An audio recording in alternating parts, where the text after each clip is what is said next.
সরাসরি চলে যাবো তপসি। আমাদের প্রতিনিধি প্রকাশ সিনহা রয়েছেন আমাদের সঙ্গে। প্রকাশ, এই মুহূর্তে কি কিশোরীর দেহটি উদ্ধার করা সম্ভব হয়েছে? এবং যাদের কথা তুমি একটু আগে আমরা দেখলাম, ঘটনাস্থলের ছবি যখন তুমি তুলে ধরেছো যে গাড়িতে তিনজনকে বসিয়ে রাখা হয়েছে, তাদের দিয়েও কি চিহ্নিতকরণ করানো সম্ভব হয়েছে?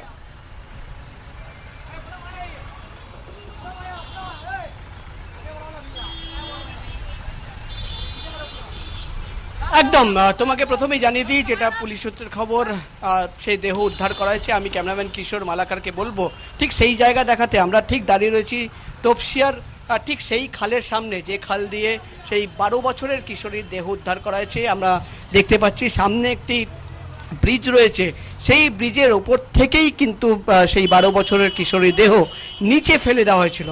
তোমাকে জানিয়ে দিই, যেটা পুলিশ সূত্রের খবর, আজকে ভোর 5টা নাগাদ তারা এই অভিযোগ পান যে হেয়ার স্ট্রিট থানা এলাকার ব্রেবন রোড থেকে সেই 12 বছরের কিশোরীকে প্রথমে অপহরণ করা হয়, ওলা গাড়িতে নিয়ে গিয়ে অপহরণ করা হয়েছিল। সঙ্গে সঙ্গে তদন্তকারীরা সেই এলাকায় যে ট্রাফিক পুলিশের যে সিসিটিভি রয়েছে বিভিন্ন জায়গায়, সেই সিসিটিভি ফুটেজ দেখেই কিন্তু ওলা গাড়ির নাম্বার তারা পান। সেই নাম্বারের সূত্র ধরেই দুজনকে গ্রেফতার করা হয়। দুজনকে গ্রেফতার করে প্রাথমিকভাবে জেরা করে তদন্তকারীরা জানতে পারে যে তাকে, সেই কিশোরীকে খুন করে ঠিক এই জায়গায় সেই কিশোরীর দেহ ফেলে দেওয়া হয়েছে। সঙ্গে সঙ্গে পুলিশের আধিকারিকরা সেই দুজন অভিযুক্তদের, যাদের গ্রেফতার করা হয়েছিল, তার মধ্যে একজন ওলা গাড়ির চালক আর একজন তার সঙ্গী, দুজনকে নিয়ে আসা হয়। দুজনেই কিন্তু তদন্তকারীরা দেখিয়ে দেয় যে ঠিক এই ব্রিজের ওপরে দাঁড়িয়েই তারা কিন্তু খালের ফেলে দেয় সেই কিশোরীর দেহ। 1.5 ঘন্টার প্রচেষ্টায় ডুবুরি নামিয়ে কিশোরীর দেহ ইতিমধ্যেই উদ্ধার করা হয়েছে। যেটা পুলিশের আধিকারিকরা জানাচ্ছেন, তারা তদন্ত করতে গিয়ে জানতে পেরেছেন যে ব্রেবন রোড থেকে ওলা গাড়িতে সেই কিশোরীকে তুলে নেওয়া হয়, তাকে অপহরণ করা হয়। কলকাতা শহরের বিভিন্ন রাস্তায় ঘুরে ঘুরে গাড়ির ভেতরে তাকে কিন্তু সেই ওলা গাড়ির চালক আর তার সঙ্গী মিলে সেই কিশোরীকে ধর্ষণ করে পার্ক সার্কাস ফ্লাইওভারের ওপরে নিয়ে এসে শ্বাসরোধ করে সেই কিশোরীকে খুন করে দেওয়া হয়।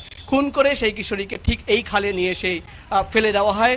আমরা যেটা দেখলাম, 1/2 ঘন্টা আগে ঠিক এই খাল থেকেই সেই 12 বছরের কিশোরীর দেহ উদ্ধার করা হয়েছে। ইতিমধ্যে যেটা পুলিশের আধিকারিকরা জানাচ্ছেন, যেহেতু দেহ উদ্ধার করা হয়েছে, খুনের মামলা তারা রুজু করেছেন, সেই দেহ ময়নাতদন্তের জন্য পাঠানো হয়েছে। কিন্তু প্রাথমিকভাবে তদন্ত করার পর তদন্তকারীরা, অফিসাররা দাবি করছেন যে সেই 12 বছরের কিশোরীকে অপহরণ করে সেই ওলা গাড়িতেই ওলা গাড়ির চালক আর তার সঙ্গী তাকে ধর্ষণ করে পার্ক সার্কাস ফ্লাইওভারের ওপরে নিয়ে গিয়ে তাকে শ্বাসরোধ করে খুন করে ঠিক এই জায়গায় ফেলে দিয়েছিল। তদন্ত চলছে, সেই দুজনকে দফায় দফায় জেরা করা হচ্ছে। তৃতীয় কোনো ব্যক্তি এই ঘটনার সঙ্গে ইনভলভ রয়েছে কিনা সেটাও খতিয়ে দেখছেন তদন্তকারীরা।